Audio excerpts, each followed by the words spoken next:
So the App Store is recommending games to me based on what I've recently downloaded. I'm not sure if these recommendations are good or not, so I'm gonna dive into it. We're gonna look at each one of them, take a look at the game, and determine whether they're worth me and you playing. Oh, I'm also gonna throw them on a tier list for you as well. So let's dive into them. Alien Invasion Idle RPG Space. All right, so this one you're running around, you're eating a whole bunch of people as you are this big alien. It looks fun, and I'm gonna say this, I think, a lot throughout this video. I'm not sure why it's being recommended to me, because really, I don't download or play any games like this. With that being said, this one does seem like it's super casual, super fun, easy to jump into, and it's one of those just satisfying style games. So I would potentially download it and try it. I'm comfortable saying that this right here is a B tier game, and it's something I would play if I had some time to kill. NBA 2K. All right, basketball games are fun, but I don't play them.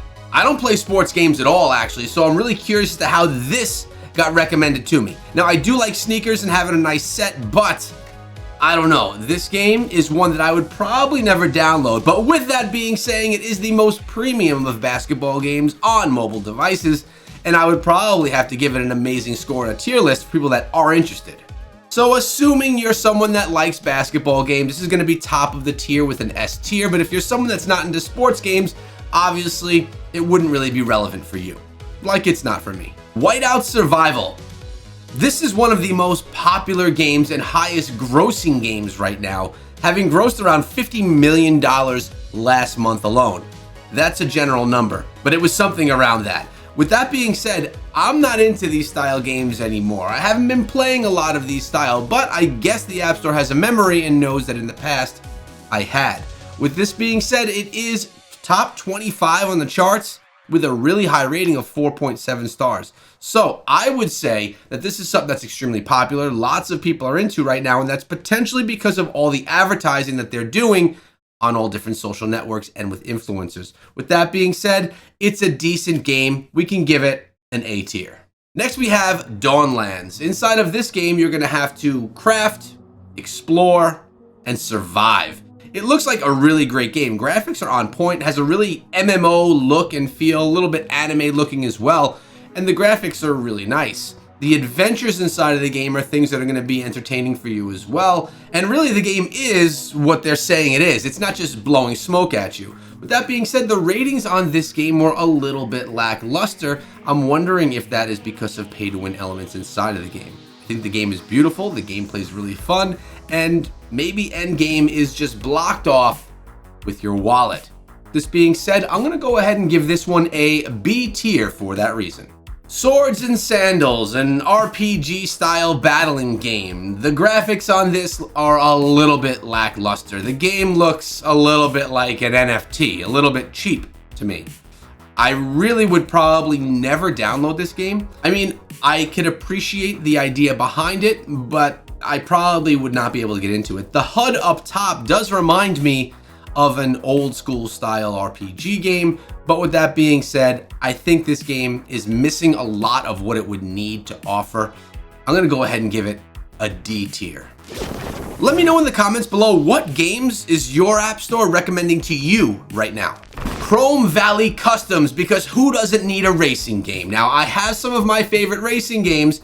This is not one of them, but I do like the whole idea. You're getting yourself an old vehicle, you have to customize it, make it cool, but then you get suckered into it. And what is the game actually? Is it actually a racing game?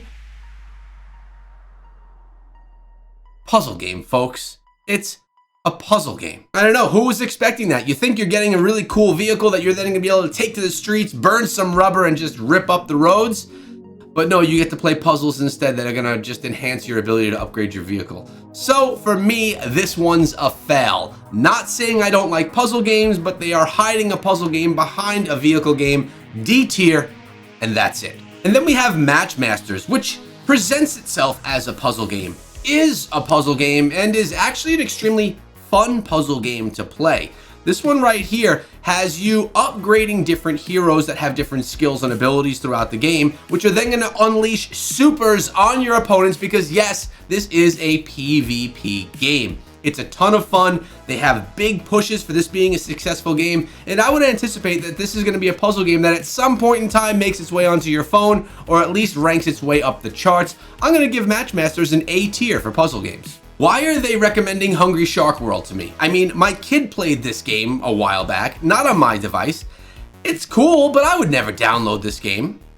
But with that being said, it is cool. And for people that are looking for these type of attacking and building up your character, surviving style games, it's one of the better ones that's been around for a really long time as well.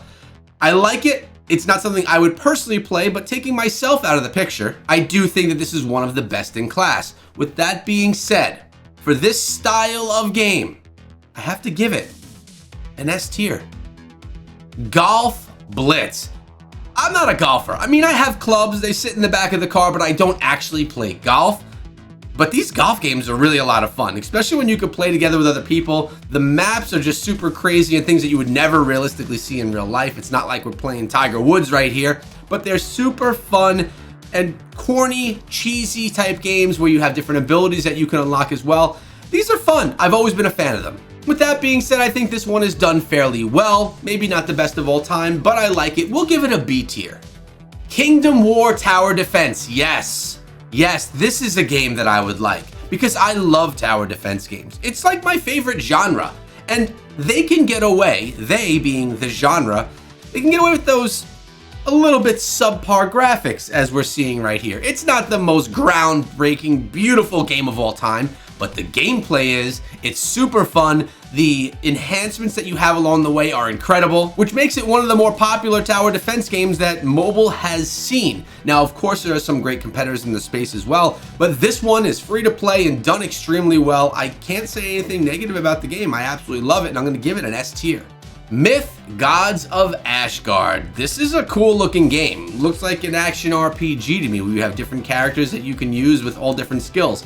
It also has a Marvel mix, but also reminds me of some other action RPGs that are currently on the scene. I'm talking about Torchlight. With that being said, in my opinion, there's always room for new games and competitors coming into the space. This one looks cool, very comic book-like looking, but the combat looks fast and fun. And for people that are into like Marvel type things, I feel like this kind of gives off that vibe. Think it may be good. We'll give it a B tier. Remember to subscribe to the channel so you don't miss out on my daily top 10 lists.